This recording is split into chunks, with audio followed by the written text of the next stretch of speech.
Hi, welcome to Starz Recap. Today I'm going to explain an American comedy romance film titled Looks That Kill, which was released in the year 2020. Spoilers ahead, watch out and take care. The opening scene features a 16-year-old Max, who is currently at a psychiatrist's office. The boy has a strange condition. The people who see his face die on the spot. As a result, he has covered his whole face with a white bandage. He explains the matter to the psychiatrist, saying that his condition originated from his birth. At the time of his delivery, the doctors and nurses were awestruck by his facial appearance, and moments later, they all died. However, this is not a painful death, but a happy and pleasurable death. His face is probably so beautiful that it causes a surge in hormones that immediately ends a person's life. Due to this, Max's parents had to move to a more secluded town. He is also homeschooled to protect himself and the other kids. However, his rare ability makes him feel very lonely, because the only people who aren't affected by this are his parents, who probably ironically think he looks like a foot. The psychiatrist does not believe in his story, so he asks the boy to remove his sunglasses and bandage, and as soon as Max does so, he passes away. Not long after, the police show up, but they can't just arrest the boy for revealing his face. As a result, he is as usual, released without any trouble. Back at home, Max is visited by his only friend, Dan. While having their lunch together, Max's parents ask Dan to sign up for some dating apps for Max, so that he can start going out rather than staying inside the house every day. Dating apps won't help with that. Dating apps are crap. Later on, Max asks his friend to hit him with a brick and disfigure his face, which might disable his condition. However, Dan claims that it won't be effective, reminding him of how they tried that earlier with a hammer. When Max insists, his friend punches him hard on his face, causing his nose to bleed. Sensing Max's sadness, Dan sets up a date for him on Valentine's Day. They meet a girl named Erica at a restaurant, but she is clearly made uncomfortable by Max's appearance. In order to break the ice, he gives her a small gift, a self-sewn handkerchief with her name on it. He also tries to compliment her and flirt with her, but the girl seems uninterested. A short while later, they are interrupted by Erica's ex-boyfriend Greg, who appears to be a tough, intimidating, and aggressive man. Alpha Greg. He begins to make fun of Max's appearance, and even assaults him physically with no apparent reason. Despite being humiliated in front of everyone, Max tries to meet Erica some other day, but she refuses and walks away. Because of all this, Max suffers a mental breakdown. He walks up to a bridge with the intention of throwing himself off, but before he can take such a drastic step, he is approached by a girl named Alex. She surprisingly suggests that he should go to a higher bridge if he really wants to die. Max angrily shouts at her for offering such advice to someone in such a dire state. In response, Alex calmly says that she knew he wouldn't jump. As they converse, Max opens up about his problems and expresses his wish to live a normal life. Upon sensing his depression, Alex takes him to a retirement home where she volunteers. There, she introduces him to her elderly friends, Esther, who battles Alzheimer's disease, and Rosemary, who has a terminal illness. They spend the entire day conversing with them, which cheers Max up, because he realizes that Esther's life is more crap than his. Before they part ways, he asks Alex if they can meet again. Sadly, she turns him down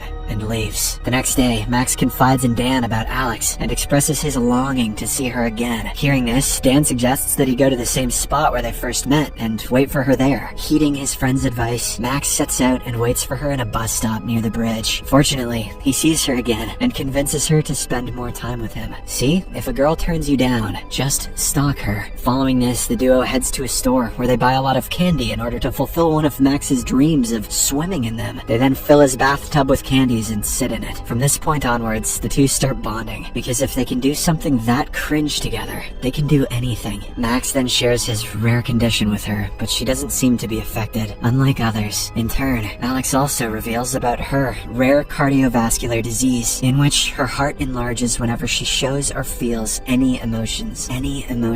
She also shows him how she is wearing a device that monitors her heart every time. But since her condition is currently stable, she says that there's nothing to worry about. For Max is boring and makes her feel nothing. As days pass, they start growing closer and really seem to enjoy each other's company. One day, they go to a cinema hall where they enjoy a movie while also getting turboed. Later that night, Alex walks Max home and he invites her inside. While in his room, he asks her about the the light bulb on her jacket. Alex explains it's a dangerous indicator that lights up when her condition worsens. Amidst their conversation, Alex removes his sunglasses and looks into his eyes. Max is scared that she'll die, but surprisingly, nothing happens. Probably one has to see his full face to end up in such a fate. Just then, Max's parents return home and are elated to see their son finally having a girl over. They also introduce an exchange student named Yushin, who will be staying with them until she finishes her studies. They tell Max to befriend her, but he doesn't appear interested in doing so. The following day, Max, Alex, Dan, and his girlfriend plan a forest camping trip. Max's mother asks them to take Yushin as well. The boy is hesitant about it, but upon continuous insisting, he agrees. Later, as they walk in the woods, Alex gets a minor injury. She scratches herself with a branch. Seeing this, Max tears a piece of his face bandage and wraps it around her wound. His action makes her feel loved, which actually isn't good for her heart. As night falls, they all set up a bonfire and camp. During this time, Alex expresses her wish to see Max's face, so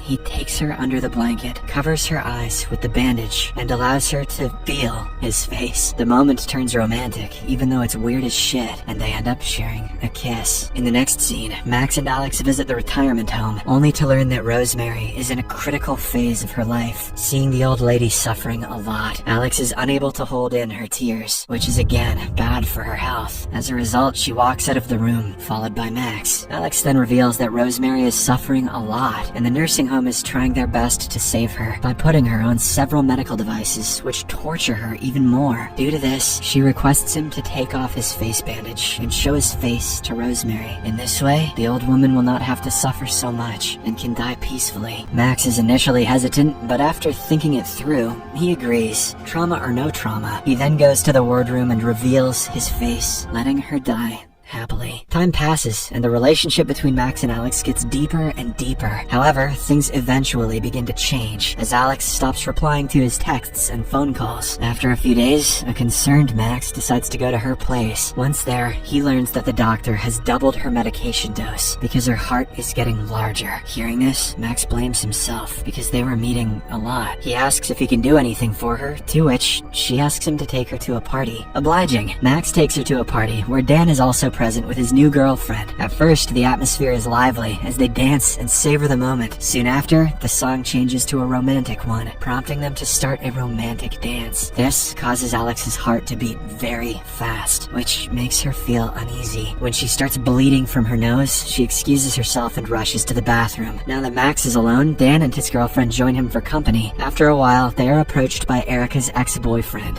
and his boys. Once more, the aggressive guy bullies Max and even goes as far as removing his face mask. Dan's girlfriend happens to see his face, which leads to a tragic demise. Shortly after, the police arrive at the scene and arrest Max. While walking towards the police car, Max notices Alex being transported to the ambulance, as her health seems to have deteriorated badly. Damn. After spending a day in prison, Max is somehow bailed out, and he rushes to the hospital to see his lover. There, he learns that Alex was always going to die. The medications she took were only to suppress her emotions, but since she started to fall for him, she was willingly risking her life to experience emotions, due to which she stopped taking the medicine. Now that she is already on her final stage, she makes her last wish to see his face and die in peace. Max, who can't let her go, gets enraged by this and claims that she won't understand how it feels to see someone die before him. He refuses to fulfill her request and storms out. Max returns home and tries to disfigure his face with a brick, just the usual. However, his parents stop him and somehow manage to calm him down with a comforting hug. At the same time, Yushin's cat enters the room and sees his face. This causes it to die as well. From this day onwards, Max, who is upset by Alex's request, stops seeing her and does not even answer her calls or texts. One day, Max meets with Dan and confides in him about everything that has been happening in his life. He still doesn't care about killing his girlfriend, though. He reveals about Alex's critical condition and her request. Hearing this, Dan doesn't understand why he is ignoring her, despite knowing that she is sick. He asks him to stay with her, pointing out thought that he might even lose the chance to bid her goodbye. His words seem to have the right effect on Max, and he eventually decides to meet her. The next day, Max goes to the hospital and starts decorating Alex's wardroom with all of his handcrafted creations. He also apologizes for staying away from her, confessing that he wasn't ready to face the possibility of losing her. Now that he understands her pain, he finally agrees to fulfill her earlier request. He then removes his face bandage and lies down beside her. Before looking at him, she leans forward and shares a romantic kiss. She then opens her eyes and looks at his face, but it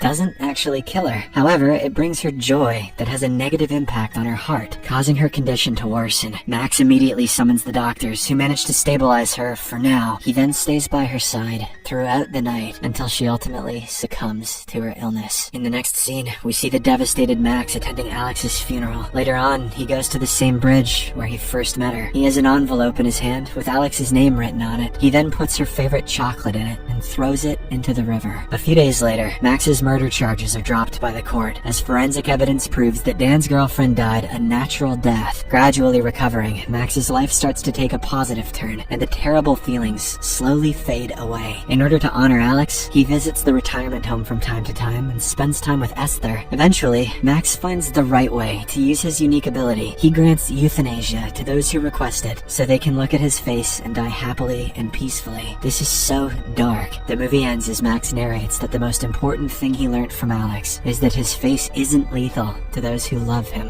unconditionally. This is my explanation for the movie, Looks That Kill. So, what do you guys think about the movie? Write in the comment.